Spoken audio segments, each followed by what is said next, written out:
साथियों, राजेंद्र चोल ने गंगईकोंड चोलपुरम कोविल की स्थापना भी की थी। ये मंदिर आज भी विश्व का एक आर्किटेक्चरल वंडर है।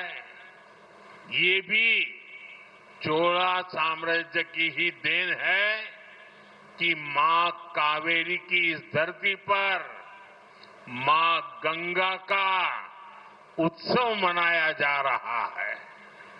ராஜேந்திர சோழன் கங்கை கொண்ட சோழபுரம் ஆலயத்தை நிர்மாணமும் செய்தான். இந்த ஆலயம் இன்றும் கூட உலகின் ஒரு கட்டிடவியல் அற்புதமாக திகழ்கின்றது.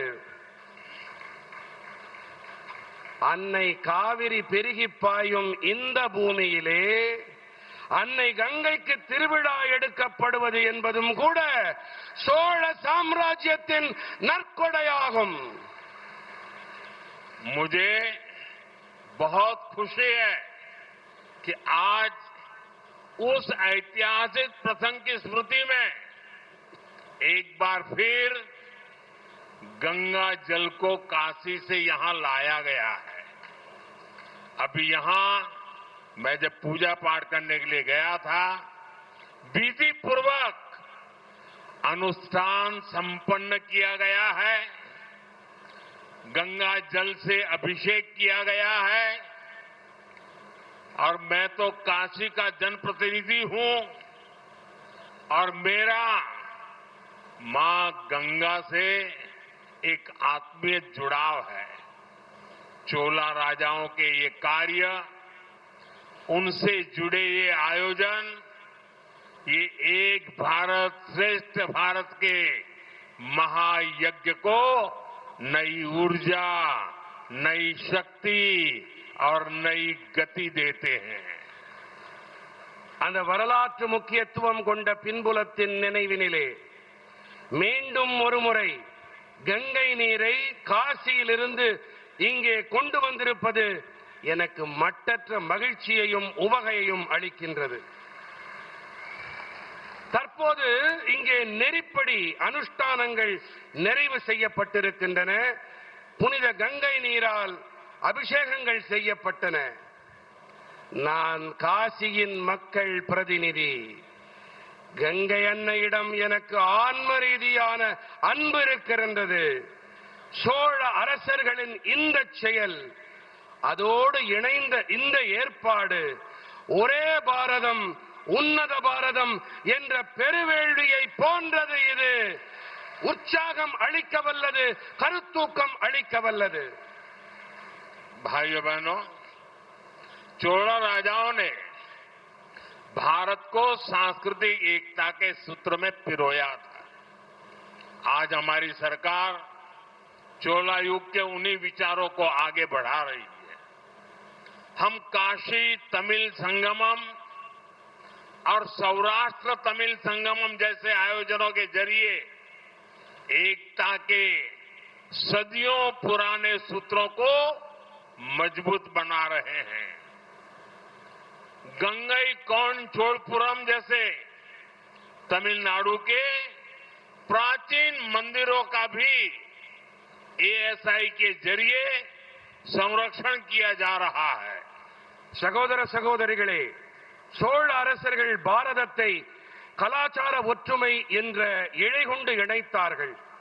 இன்று நம்முடைய அரசாங்கம் சோழர்களுடைய இதே கருத்துக்களை, எண்ணங்களை முன்னெடுத்து செல்லுகின்றது.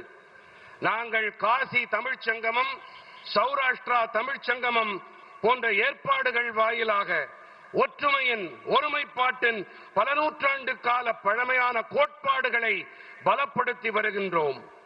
கங்கை கொண்ட சோழபுரம் போன்ற தமிழகத்தின் பண்டைய ஆலயங்களையும் கூட இந்திய தொல்லியல் ஆய்வகம் வாயிலாக இப்போது பராமரிக்கப்பட்டு வருகின்றன.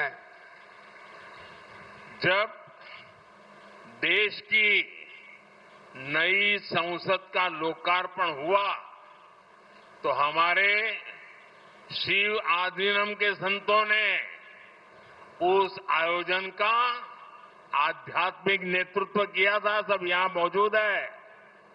तमिल संस्कृति से जुड़े पवित्र सेंगोल को संसद में स्थापित किया गया है।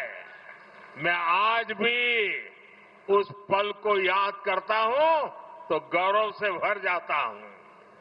தேசத்தின் புதிய நாடாளுமன்றம் நாட்டுக்கு அர்ப்பணிக்கப்பட்ட வேளையிலே நமது சிவாதீனங்கள் புனிதர்கள் அந்த நிகழ்ச்சியின் ஆன்மீக தலைமையை ஏற்றார்கள். இதோ அவர்கள் உங்கள் மத்தியிலே இங்கே வீற்றிருக்கின்றார்கள். தமிழ் கலாச்சாரத்தோடு இணைந்த புனிதமான செங்கோல் நாடாளுமன்றத்தில் நிறுவப்பட்டது. அந்த கணங்களை நான் இன்று நினைத்து பார்த்தாலும் கூட என் நெஞ்சம் பெருமிதத்தில் பொங்குகிறது.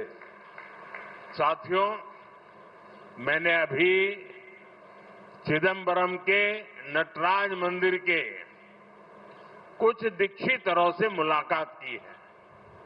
उन्होंने मुझे इस दिव्य मंदिर का पवित्र प्रसाद भेंट किया, जहां भगवान शिव की नटराज रूप में पूजा होती है। नटराज का ये स्वरूप, ये हमारी फिलॉसफी और साइंटिफिक रूट्स का प्रतीक है.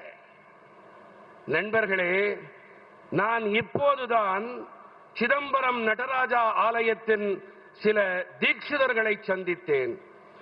சிவபெருமான் நடராஜராக வழிபடக்கூடிய அந்த திவ்யமான ஆலயத்தின் பவித்திரமான பிரசாதத்தை அவர்கள் எனக்கு அளித்தார்கள். நடராஜரின் இந்த ஸ்வரூபம், இது நமது தத்துவம், அறிவியல் வேர்கள் ஆகியவற்றின் அடையாளம். भगवान नटराज की ऐसी ही आनंद तांडव मूर्ति दिल्ली के भारत मंडपम की शोभा भी बढ़ा रही है. इसी भारत मंडपम में G20 के दौरान दुनिया भर के दिग्गज नेता जुड़े थे. நடராஜ சுவாமியின் இதே போன்ற ஆனந்த தாண்டவ மூர்த்தி தில்லியின் பாரத் மண்டபத்தின் அழகுக்கு அழகு சேர்த்துக் கொண்டிருக்கின்றது. இதே பாரத் மண்டபத்தில் G20 போது உலகெங்கிலும் இருந்தும் உலக மகா தலைவர்கள் எல்லாம் குழுமினார்கள்.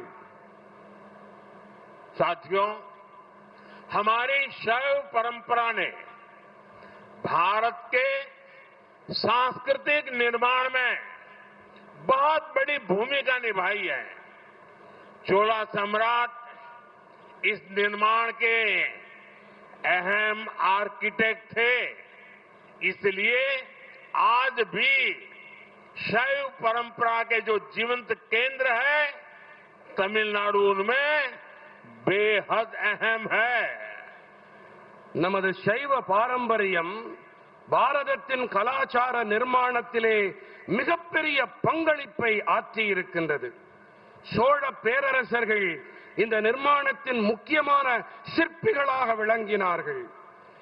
ஆகையால் தான் இன்றும் கூட சைவ பாரம்பரியத்தின் உயிர்ப்புடைய மையங்களில் தமிழ்நாடு மிகவும் முக்கியமானது. महान म्यांमार संतों की लीगेसी, उनका भक्ति लिटरेचर, तमिल लिटरेचर, हमारे पूज्य आधीनमों की भूमिका, उन्होंने सोशल और स्पिरिचुअल फील्ड में एक नए युग को जन्म दिया है.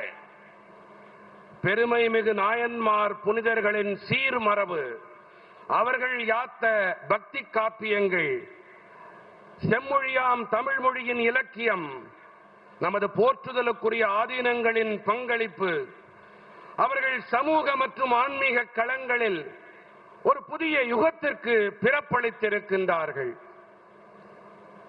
साथियों, आज दुनिया जब इंस्टेबिलिटी, वायलेंस और एनवायरमेंट जैसी समस्याओं से जूझ रही है, ऐसे में शैव सिद्धांत हमें सॉल्यूशंस का रास्ता दिखाते हैं. நண்பர்களே, இன்று உலகம் நிலையில்லா தன்மை, வன்முறை மற்றும் சுற்றுச்சூழல் போன்ற பிரச்சனைகளில் உழன்று வரும் வேளையிலே சைவ சித்தாந்தம் நமக்கு தீர்வளிக்கும் பாதையை துலக்கி காட்டுகின்றது. आप देखिए, ட்ரெண்ட ஃப்ரெண்ட் ஆக்கிக்கோங்க. தந்தி டிவியின் சப்ஸ்கிரைபர்ஸ் அண்ட் ஃபாலோவர்ஸ் குடும்பத்துல நீங்களும் இணையுங்க.